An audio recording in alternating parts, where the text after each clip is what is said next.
Hello there, and welcome to Dream Myths.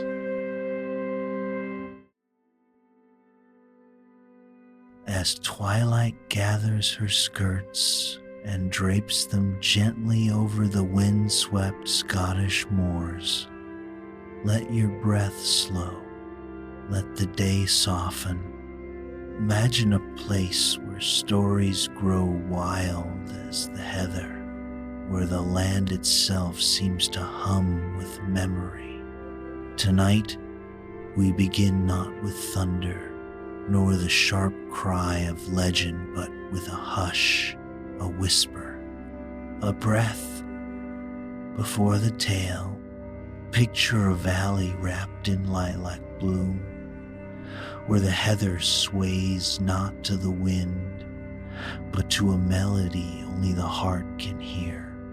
They say that as dusk approaches, these fields begin to sing not with voices, but with a low, pulsing harmony that stirs the stillness itself. The old ones in the nearby village speak of children who wandered into that music, barefoot and laughing, drawn as though by invisible threads. They danced, they say danced, beneath a sky thick with stars that pulsed in time with the earth's quiet heartbeat. Years passed before the children returned, unchanged by age, as if they had only been gone a single night. When asked where they had gone, they merely smiled and said, "We were dancing." Some believe the field is a veil of threshold between this world and another. Others call it a kindness, a place that catches those who have lost something and holds them gently until they are ready to return. Whatever it is, even now, travelers claim to hear a distant lullaby just as the sun slips behind the hills. Far to the north, where the Cairngorm Mountains claw at the sky, there moves a creature few have seen and none forget. She is called the Shadow Cat, though she has no true name, and no one knows if she was born of flesh or of fog. Larger than a lynx, with a coat the color of nightfall, she treads the ridgelines in absolute silence, paws never bending a single blade of frostbitten grass. Legend claims she appears only in moments of deep uncertainty, when a traveler must choose between fear and courage, between turning back and going on. Her eyes, it is said, are amber like the final light of day. When they meet yours, the noise inside your mind quiets, not with answers, but with understanding. Some who have seen her return with a newfound sense of purpose. Others simply dream of her for years afterward, her silhouette poised against a sky streaked with pale auroras, watching, always watching. They say she asks nothing, promises nothing, and yet leaves something behind, a silence that speaks. a pause in the story where meaning slips in unspoken. So now, close your eyes, feel the mist rising from the moors. Imagine yourself not as a visitor but as one returning, as though the land has been waiting for you, and the stories, like old friends, are ready to begin again. There are places in this world that do not ask to be found. They do not shout their wonders or mark themselves with signposts. They wait quietly, patiently, until you are ready to stumble upon them. And when you do, it feels less like discovery and more like remembering, nestled deep within an unmapped glen where the ferns grow taller than a man and even the birds fall silent at dusk, lies Loch, a body of water, so still the breeze seems to curve around it. Not a ripple disturbs its surface, no matter the wind or rain. It reflects the sky with such precision that clouds appear pinned like paintings above the glass. The villagers, who speak of it always in hushed tones, warn that this loch does not merely reflect the face. At midnight, when the moon is full and silver, it shows what lies beneath. Not beneath the water, but beneath the self. Some have seen long forgotten dreams blooming behind their own eyes. Others have seen regrets or fears they never dared name, and a few, though they seldom speak of it, have watched the water shift to reveal what they desire most, something they had not even known they were seeking. But there is a price for this glimpse, for in knowing one's truest longing or deepest dread it becomes impossible to forget. The Loch does not grant wishes. It only shows what waits behind the mask. Far off the western coast, where sea foam grips the crags like lace, and the horizon stretches into myth, there lies a quiet beach known not for its beauty, but its voice. Scattered along the shore are smooth, dark stones too rounded for their size, too warm for their shadow. And on nights when the air thickens and the gulls disappear inland, these stones begin to hum. Low, resonant tones vibrate through the sand as if the earth itself is remembering a song once sung. Old islanders speak of ancient mariners who came ashore here, guided by melodies that danced just beyond hearing. The songs, they say, are not sung by man or beast, but by the storm itself, warning or welcoming depending on who listens. It is said that if one dares to hum along, they might hear a voice rise to meet their Sa voice, not their own.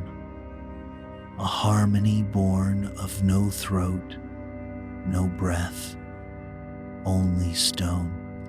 Those who have felt it describe not fear, but a strange companionship, as if, for a moment, they were not alone, as if the island knew them and sang back.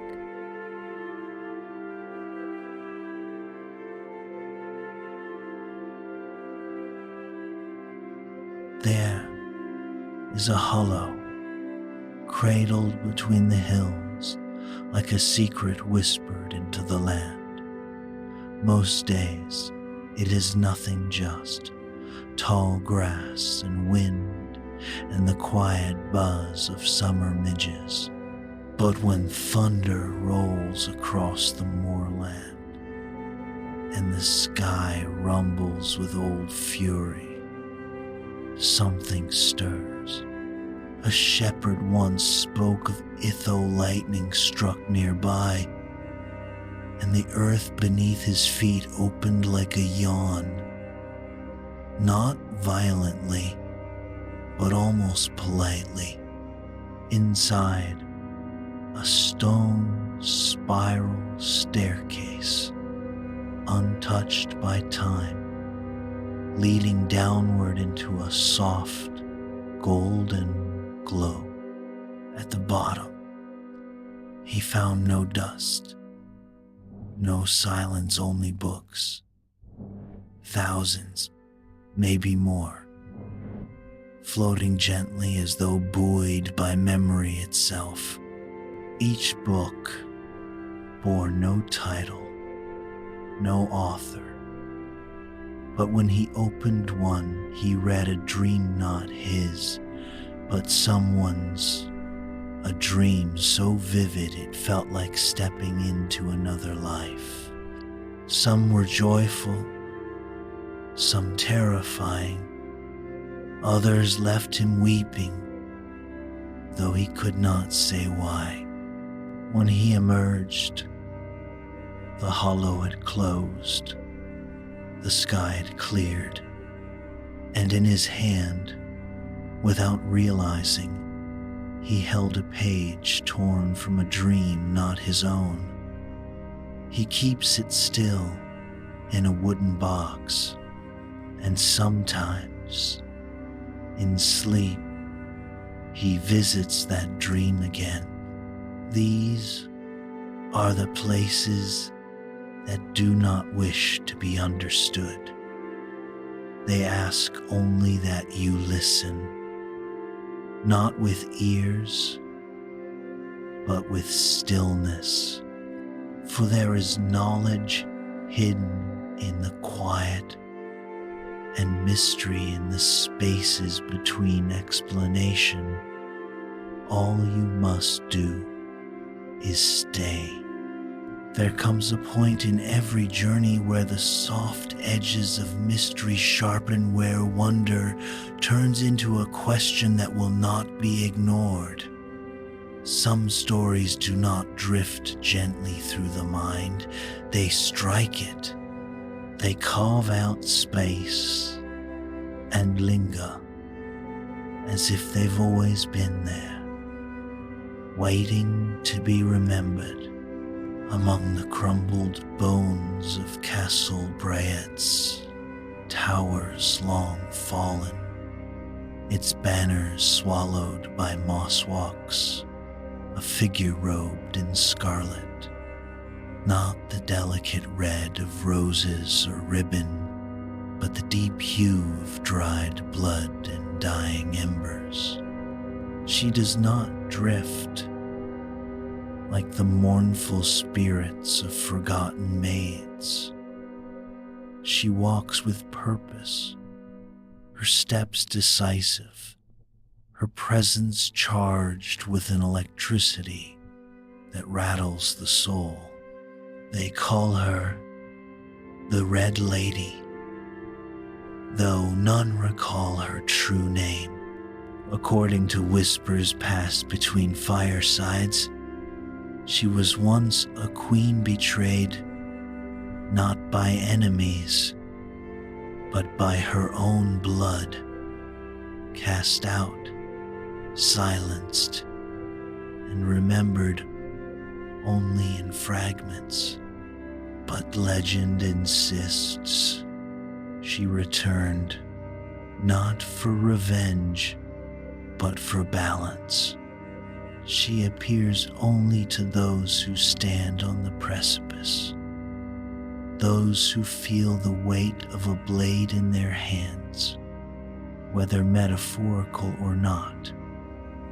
To them, she offers a choice, not with words, but with presence alone, vengeance or justice, fire or restraint.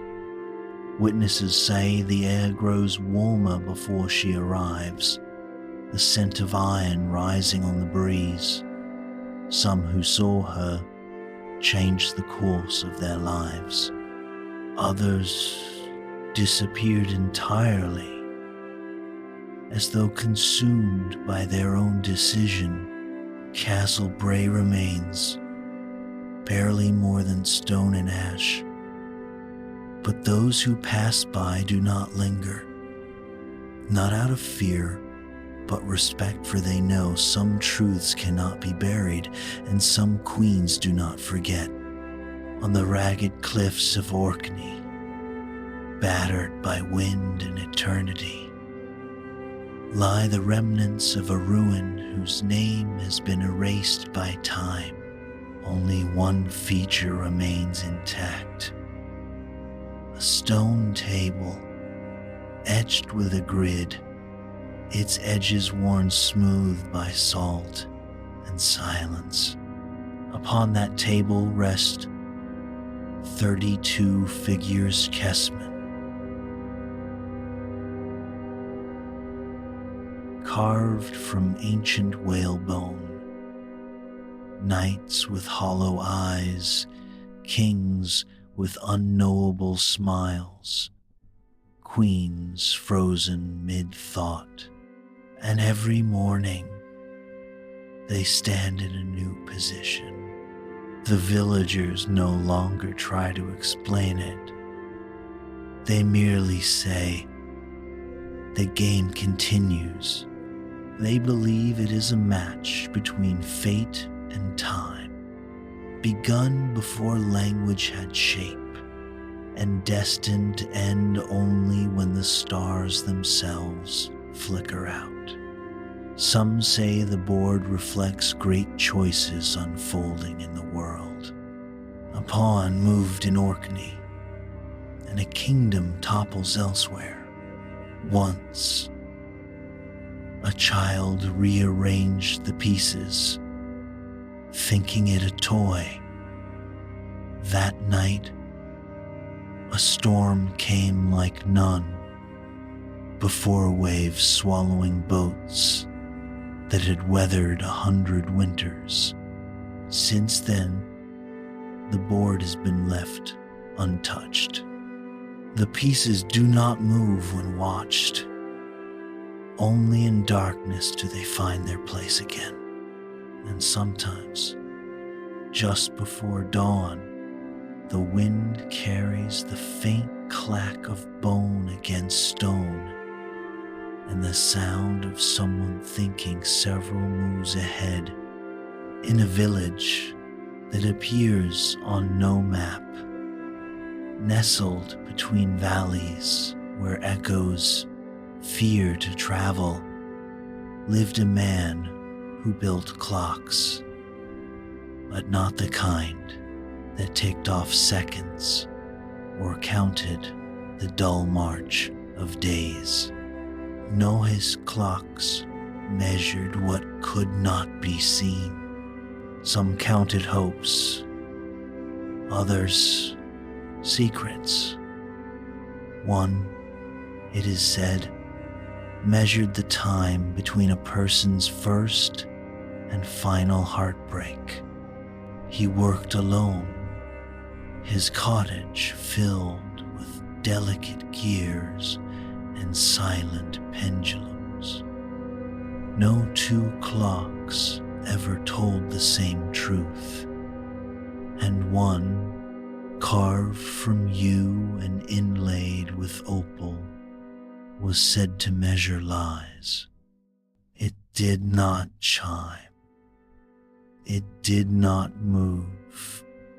It merely stood in the corner, inert, until someone dishonest stood before it.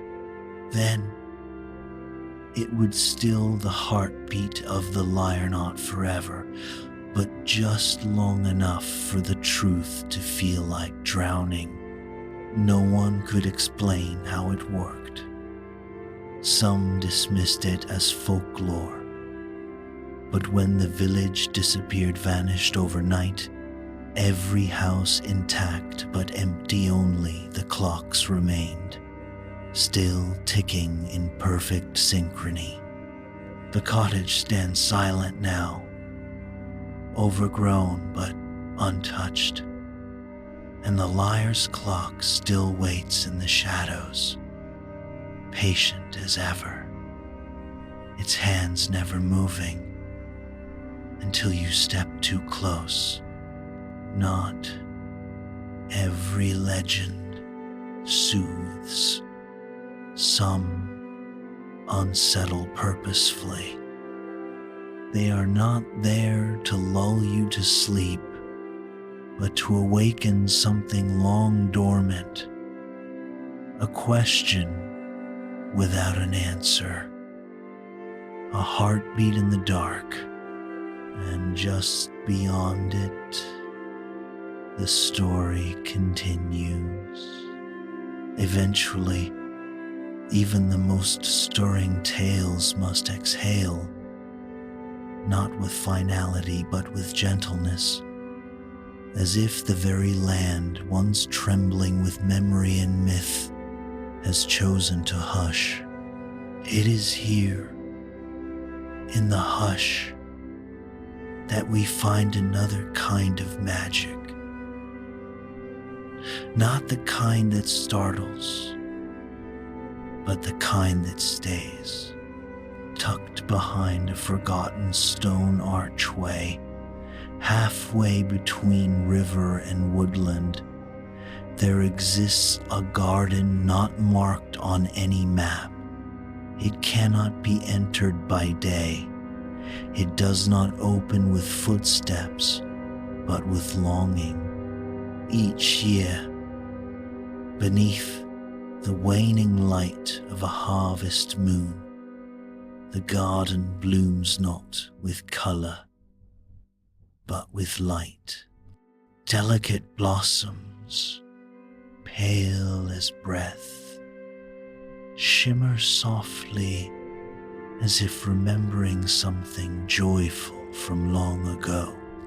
Locals do not speak of it openly, but those who know gather in quiet procession, each carrying a small lantern, cradled like a secret. No words are exchanged. Instead, each person pauses before a glowing bloom, closes their eyes, and thinks a wish. Not the kind of wish made with desperation or noise, but one carried gently, perhaps for someone else. Perhaps for a world not yet born. And though no one has seen them move, it is said the flowers tilt slightly as the wish passes through the air, like a nod of understanding. Some return the following year and find a new blossom growing where they once stood, and they smile, but do not ask why.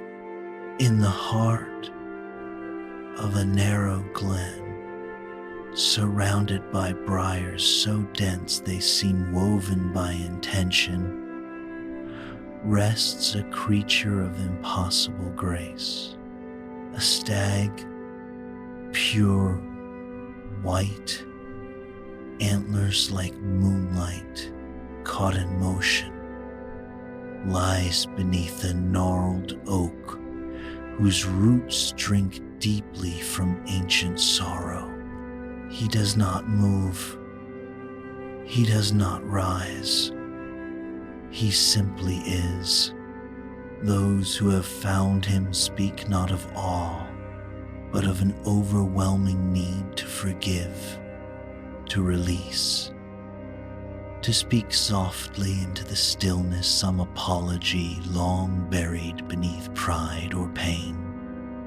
It is said the stag carries these forgotten sorries, absorbing each one with a breath so soft the leaves barely stir. And when spring arrives, blossoms rain gently from the oak above, each one a forgiveness made visible. No shrine marks this place, no sign leads to it, but those who need it most seem to find it anyway. High on a cliff where the wind seldom rests and the sea forever speaks, stands a great carving, the likeness of an owl etched into the stone as though born from it. Its eyes gaze outward, unblinking, toward a horizon that never ends. No one knows who carved it. No one remembers when. But during the fiercest storms, when lightning unspools across the sky like thread from some furious spindle, feathers appear white, soft, glowing faintly in the dark grass nearby. Children call them messages, elders call them thanks, but most simply call them gifts. It is believed that those who carry the burdens of others, the watchers, the listeners, the silent comforters are the ones the owl honors. It leaves behind tokens not for power, but for peace, not to grant dreams, but to acknowledge those who guard them. And sometimes, just before waking, you might feel a weightless softness across your chest as if something gentle landed there for a moment and then was gone. These are the tales that don't seek explanation. They ask only to be felt, like the warmth of a lantern in the dark, like the hush of forgiveness when it finally arrives, or the knowing that someone somewhere saw your quiet kindness and left a feather behind in thanks. There are moments when a story refuses to stay contained within its own borders.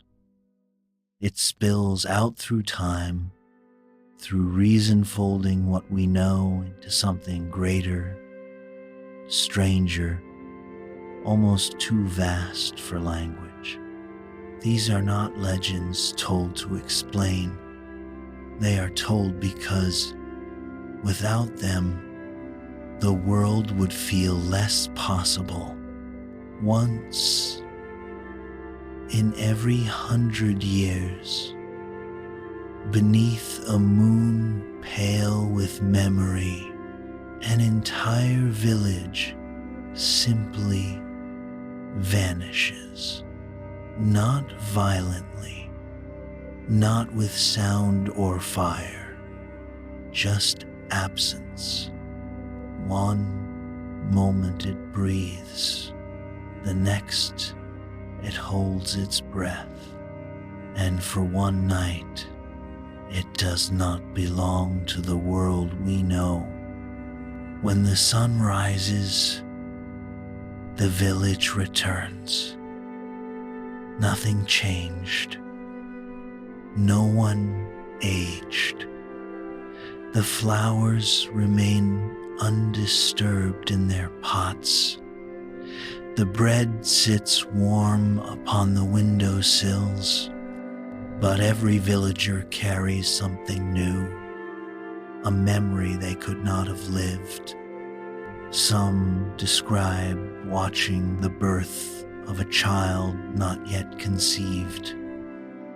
Others recall holding hands with their great-grandchildren beneath skies unrecognizable. One man said he saw the stars rethread themselves across the cosmos like constellations rearranging their fate. And all of theme, and every one wake with tears on their cheeks and a single word on their lips. Soon, what happens during those vanished hours is not known. But the villagers, now grown quiet and gentle with the weight of unnamed knowledge, do not fear the next disappearance. They wait for it, like a second heartbeat under the skin, on the banks of Loch, where the water reflects more than just the sky. A tale endures of two brother knights, once sworn to the same vow, who found themselves divided not by hatred, but by belief. Unable to strike the final blow, they were cursed to continue their duel, not in this world, but within a realm of mirrors. There, time fractures and multiplies, and their swords clash in endless repetition, each strike an echo of the last, each parry a question unanswered. Every solstice, when the night hangs longest, if you stand still near the loch's edge, you might see them, not in flesh, but in reflection. Two figures, locked in gleaming combat, steel against steel, never tiring, never resolving. Their armor is said to gleam not with light, but with memory etched, panel etched, with moments they cannot forget, and battles they wish had ended differently. Some say they fight not each other, but their former selves, that the duel is not a punishment, but a mercy, a chance to find the precise instant they became enemies and undo it. But they never stop, because even in myth, some questions resist resolution, and so they dance forever mirrored, forever divided, in a lake that remembers what they cannot. There is a song older than language, older even than sorrow, that is not written, only remembered. They say it was once played by a lone piper standing at the cliff's edge on the Isle of Lewis. He did not play for coin. He did not play for an audience. He played for the sea and the silence, and something high above that had long since forgotten how to weep. The melody he summoned did not rise, it fell like a veil across the night, trembling the very stars. And as he played the final note, something vast shifted. The moon, pale and distant, shuddered and moved. For one night, it drifted closer, so close Its craters became visible to the naked eye, its pull tugging at tides and dreams alike. People reported dreams of impossible clarity. Others claimed their secrets were pulled from them mid-slumber, leaving them weightless by dawn. The piper was never seen again, but every few decades, when the moon seems just a little nearer, fishermen pause, sensing a familiar tune beneath the waves. And in the lull, before sleep, if your window faces north and the wind is kind, you might hear it tow a note, held just long enough to remember what it felt like when the moon listened. These are the stories that press against the fabric of reality, stretching it until we glimpse something beyond, not fantasy, not illusion, but something more honest than either the possibility that even the impossible has rules.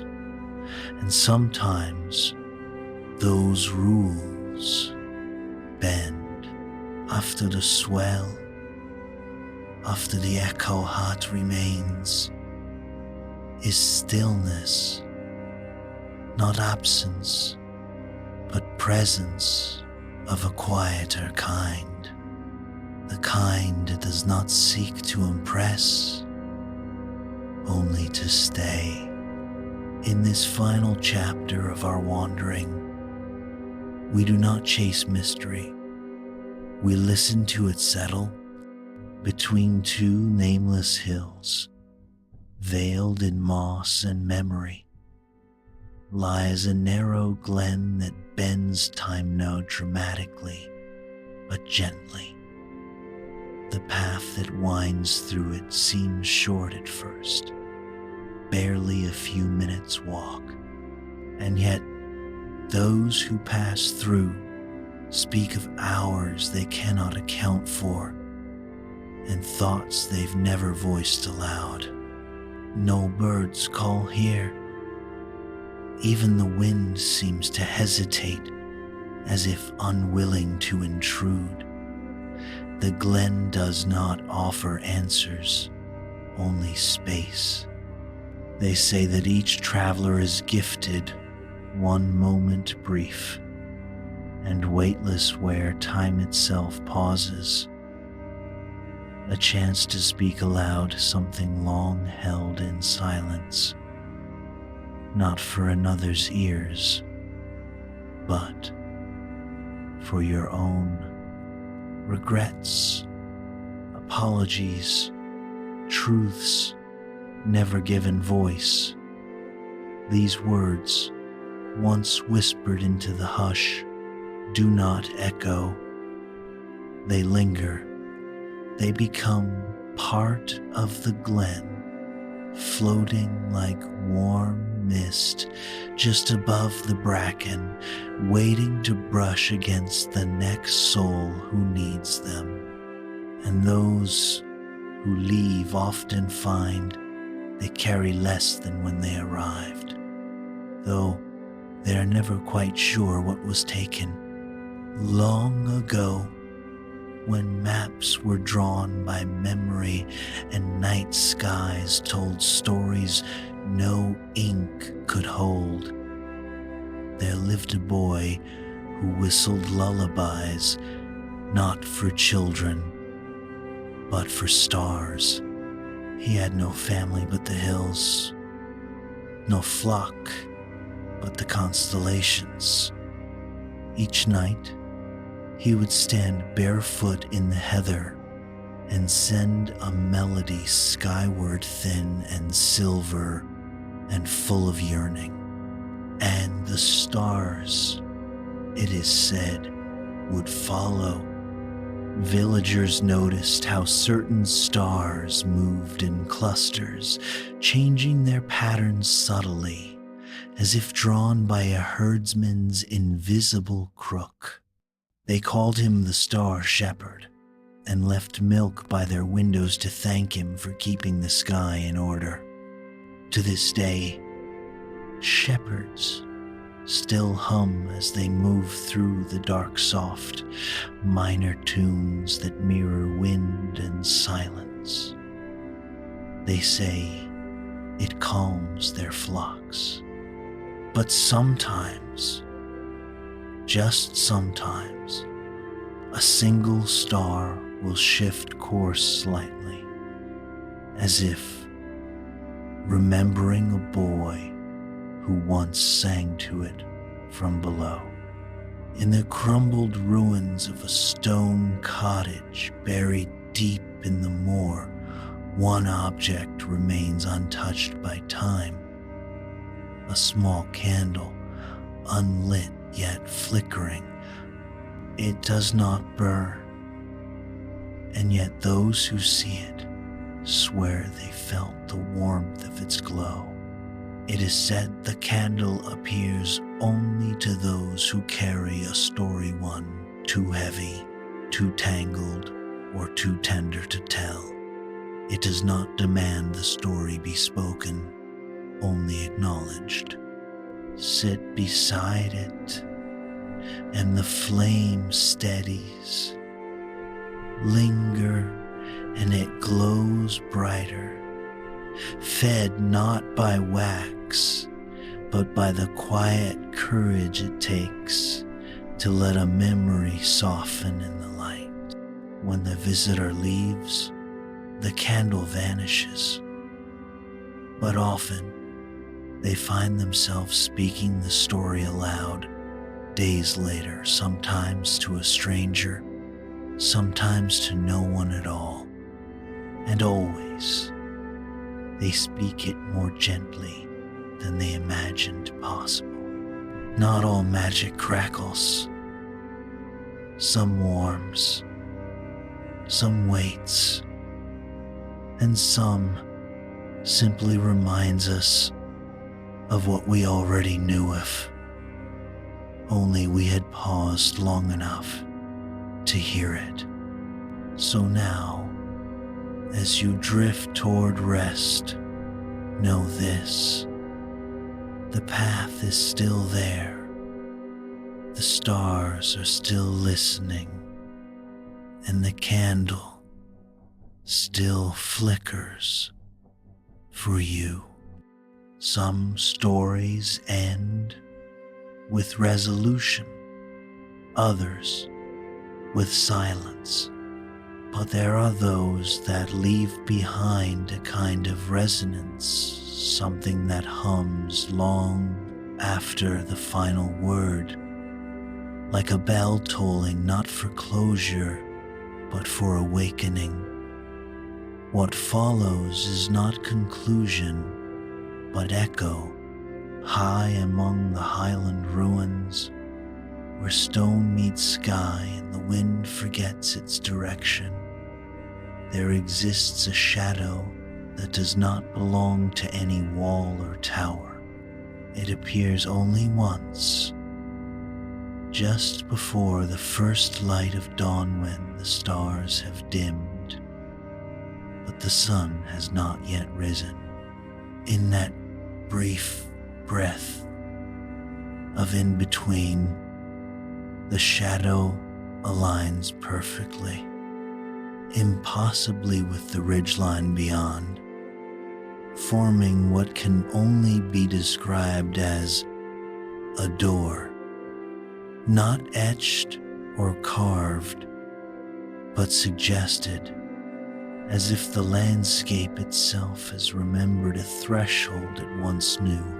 They say it is not a passage to another world, but to a memory, one not stored in the mind, but in the marrow, a moment that has waited for you not to be relived, but to be witnessed. Some return from the shadow with a phrase they do not recognize but feel deeply. Others speak of a familiar scent peat smoke, rain-warmed wool, the breath of someone long gone. And for those who see nothing at all, there is only a quiet certainty, as if something unfinished has finally exhaled, woven by hands unnamed, from fibers gathered not from sheep, but from the earth of unmarked graves. The tartan of forgotten names is said to shimmer faintly, though not with light. It glimmers with memory, threaded not in patterns of clan or color, but of silence. It appears only in times of deep grief, when mourning goes beyond the personal, when one weeps for losses they cannot name, a vanished people, a faded tongue, the echo of a lullaby never passed down, when wrapped around the shoulders of the grieving, the tartan hums not with sound, but with weight, not burden, but presence, as if each thread remembers the person it once belonged to and presses gently against the skin to say, I was here. Some claim to hear a name, whispered once, and then never again. A name not found in records or stories, but felt in the sudden sting of recognition. Others say the tartan warms with each remembered kindness, even those never spoken aloud. There is a cave deep beneath a forgotten loch, whose mouth yawns only in dreams, flooded for centuries, unreachable by tide or tether. It is said to hold a bell crafted not by man, but by something that remembered what silence cost. It does not toll in waking life.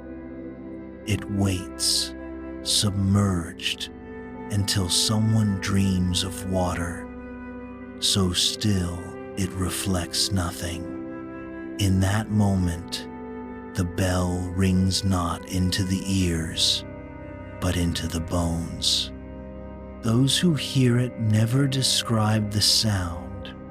They describe the pause after, a clarity not born of words, but of recognition, a knowing that wasn't learned, but remembered. Some awaken weeping, others smiling. A few do both, without understanding why. The bell does not call you to action, it calls you to awareness. And once heard, it cannot be unheard. These final tales are not loud. They do not dazzle. They murmur through stone and mist and heartbeat, reminding us that the story is not finished simply because it quiets. For some doors do not open outward. Some names are never spoken aloud, and some bells ring only once, but that one ring changes everything. So rest now. The path will be there when you wake.